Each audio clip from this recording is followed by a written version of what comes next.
ప్రభువైన యేసుక్రీస్తు నామములో మీ అందరికి వందనాలు. మీ కుటుంబాలందరికీ శుభం కలుగును గాక.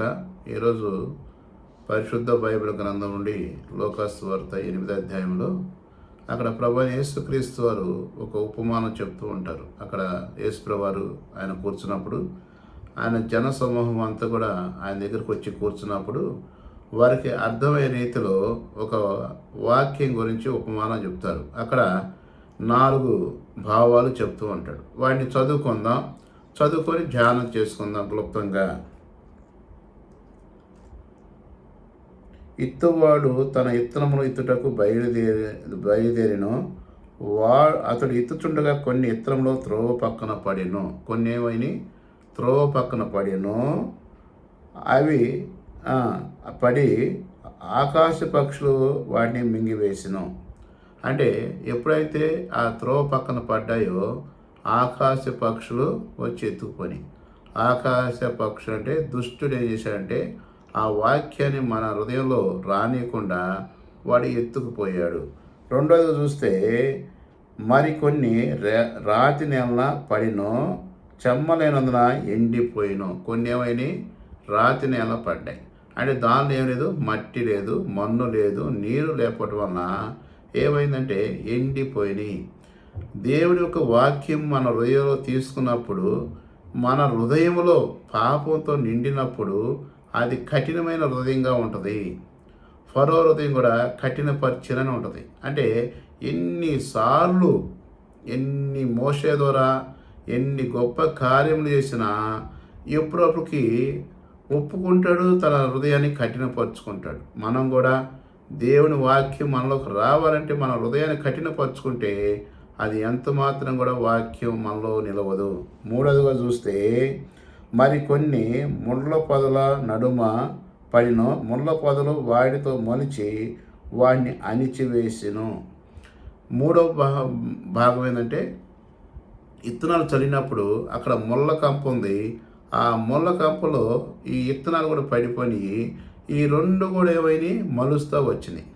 అంటే ముళ్ళ కంప మలిచింది, ఇత్తనాలు గోధుమ ఇత్తనాలు 2 మలిచినాయి. దాని భావం ఏంటంటే మన యొక్క జీవితంలో మనకున్న ఇబ్బందులను వీటితో పాటు దేవుని వాక్యం ఎదగటం వలన ఏమవుతుందంటే దేవుని వాక్యాన్ని అణిచివేస్తూ ఉంటుంది. అంటే మనం ముందు చూస్తాం. తర్వాత చూస్తే మరికొన్ని మంచి నేలన పడినో అవి మొలిచి 100 ఫలించును.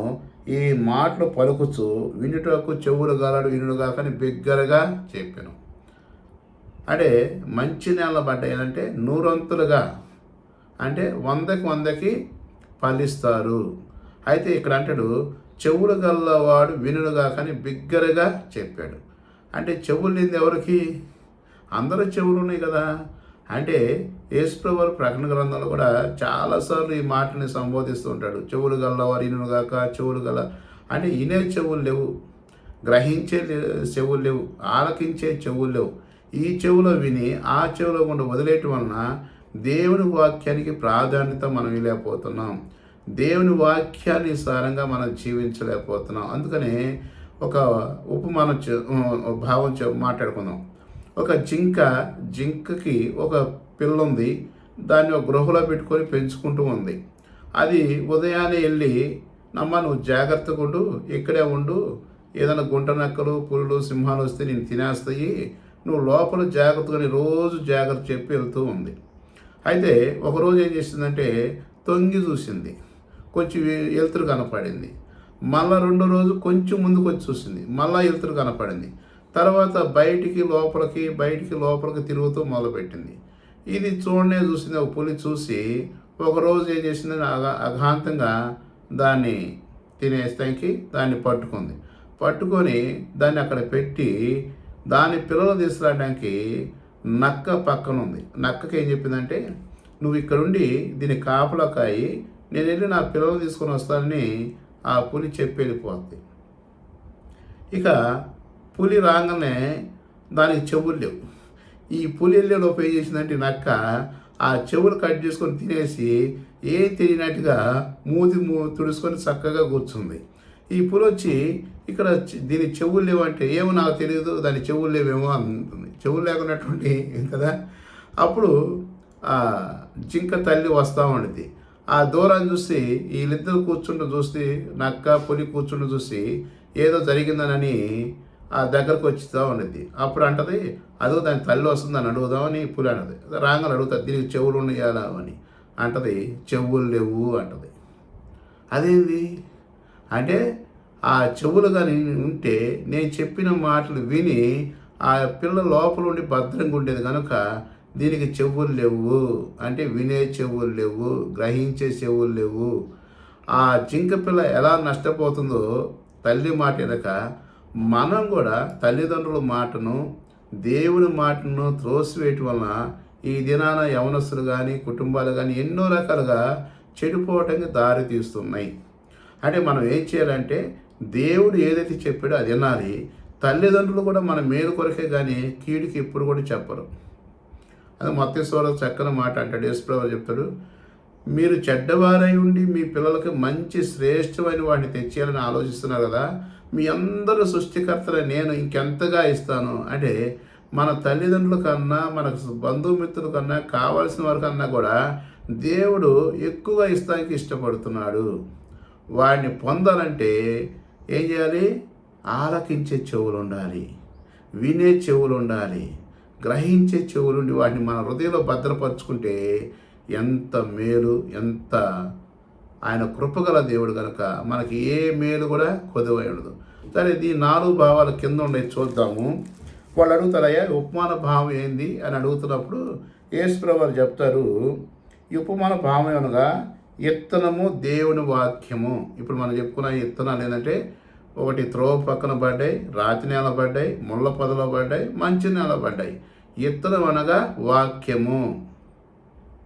ఈ వాక్యం ఏం చేస్తుందంటే, త్రోవను పక్కన ఉండేవారు వారు ఇనువారు కానీ నమ్మి రక్షణ పొందరు. ఆ వాక్యము ఏం చేస్తుందంట, వినేవారే కానీ రక్షణ పొందకున్నట్లు అపవాది వచ్చి వారి హృదయం నుండి వాక్యాన్ని తీసుకుని పోతుంది. నీకు ఆశ ఉంటుంది కానీ లోపడిన ప్రజలకు శ్రమ. అది ఏం చేస్తుందంట, త్రోవ పక్కనప్పుడు ఆ అపవాది వచ్చి ఆ నీలో ఉండే వాక్యానికి నువ్వు సరైన ప్రాధాన్యత ఇవ్వకపోవటం వలన, ఇది మనం దాన్ని జాగ్రత్తగా దాచుకోకపోవటం వలన ఏముంది, దాన్ని తీసుకుని వెళ్ళిపోతుంది. ఇప్పుడు ఒక వస్తువు ఉందనుకోండి, అది బయట పడేసామనుకోండి, మనం ఇంట్లో కూర్చున్నాం అనుకో, ఏం చేస్తారు, అటు ఇటు చూస్తే ఎవరో ఒకటి పట్టుకుపోతారు. అంటే దానికి భద్రత లేదు. అదే ఆ వస్తువుని ఇంట్లో జాగ్రత్తగా పెట్టుకున్నాం అనుకో, భద్రత ఉంటుంది. కనుక ఆ వాక్యాన్ని మన హృదయంలో భద్రపరచుకోవాలి. త్రోవను పక్క పెడితే అపవాది. రెండోది చూద్దాం. రాతి నేల పడు వారెవరనగా ఇనున్నప్పుడు వాక్యమును సంతోషంగా అంగీకరించుదురు, కానీ వారి వేరు లేనందున కొంచెము కాలము నమ్మి శోధనలో తొలగిపోదురు. అంటే సంతోషంగా ఏం చేస్తారంట, వాక్యాన్ని అంగీకరిస్తారు. కొన్నాళ్ళు దేవుని యొక్క దగ్గరికి వెళ్తూ ఉంటారు. చిన్న శ్రమ, చిన్న ఇబ్బంది, అనారోగ్యంగా ఏదైనా వస్తే ఇది దేవుడిని నమ్ముకోవడం వల్ల వచ్చిందని వెళ్ళిపోతారు. దేవుడిని నమ్ముకోకపోయినా మనకి ఇబ్బందులు వస్తాయి, ఆర్థిక ఇబ్బందులు ఉంటాయి, శ్రమలు ఉంటాయి కదా, అనారోగ్యాలు వస్తాయి. కానీ మనం ఏమనుకుంటామంటే దేవుని వల్ల వచ్చినాను. దేవుని వల్ల ఎప్పుడు కూడా ఆయన అన్యాయస్తుడు కాదు. యెషయా గ్రంథం 59 అంటాడు, నేను నా చెయ్యి కురసగా లేదు, నా చెవులు మందంగా లేవు, మిమ్మల్ని ఆశీర్వదించడానికి మీ మధ్య నా మధ్య పాపం అనే గోడ ఒకటి ఉంది, ఆ గోడ తొలగించాలి.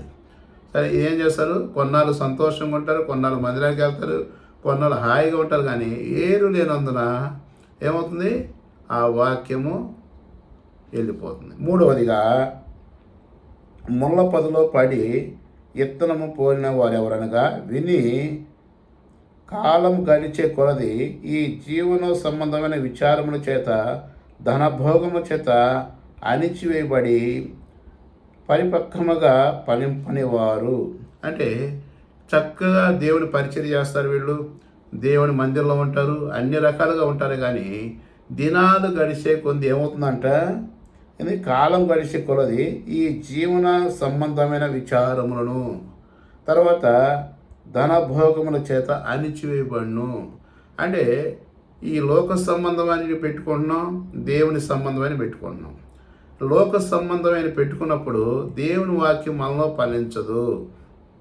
ఎప్పుడైతే లోక సంబంధమైన విడిచిపెడతామో అప్పుడు దేవుని వాక్యానికి మనం స్థానం ఇస్తాం. కనుక మనం ఏం చేయాలంటే ఈ ముళ్ళ పొదలు అనేది ఏవైతే ఆటంకం ఉన్నాయో వాడిని ప్రభువుని అడిగి, ప్రభా ఈ పలానా విషయంలో నేను శోధింపబడుతున్నాను, దీన్ని నా యొద్ద నుండి తీసేయమంటే దేవుడు తీసేయడానికి ఇష్టపడుతున్నాడు.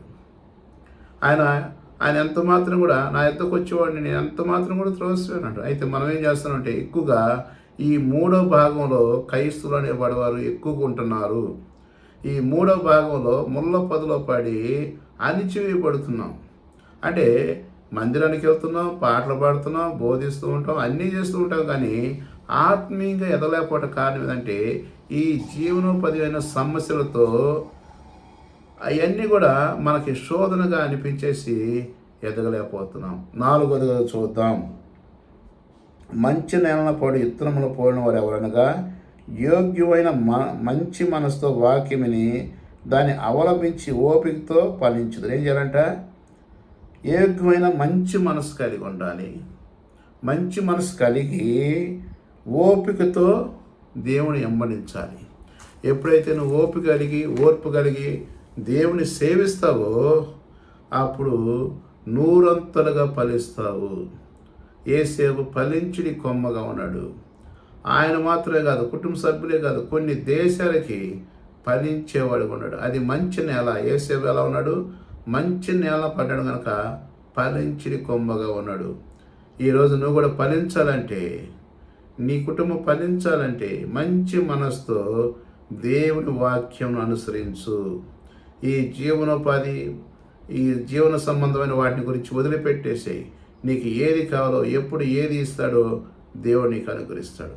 కనుక ఈ మాట వింటున్న అన్నయ్య, చెల్లి, తమ్ముడు, అక్క, మన హృదయంలో ఉంచుకొని వాక్యానుసారంగా జీవిస్తే ఎంత మేలు, ఎంత ధన్యత. ఈ మాటలు దేవుడు దీవించిన గాక. చిన్న ప్రార్థన. ప్రేమగల తండ్రి, నీ ఘనమైన నామాన్ని బట్టి వందములు స్తోత్రాలు చెల్లిస్తున్నాం. మరి ఉపమాన భావం మాకు తీసుకొచ్చినందుకు వందములు స్తోత్రాలు. వాక్యాన్ని దీవించి ఆశీర్వదించండి. మేము ఆ 3 భాగాలు ఉండకుండా మంచి నేల పడి విత్తనములుగా పోలి ఉండి ఓపికతో మంచి మనసుతో నేను సేవించట్లో సహాయపడుతున్నామని ప్రార్థన చేస్తున్నాం. ఇంటున్న ప్రతి ఒక్కరి జీవితంలో ఈ వాక్యం మేలుకరంగా, ఆశీర్వాదకరంగా, వారి కుటుంబాలకు దీవెనకరంగా ఉండినట్లు సహాయం చేయమని ప్రార్థన చేస్తున్నాను తండ్రి. ఆమేన్. Praise lord.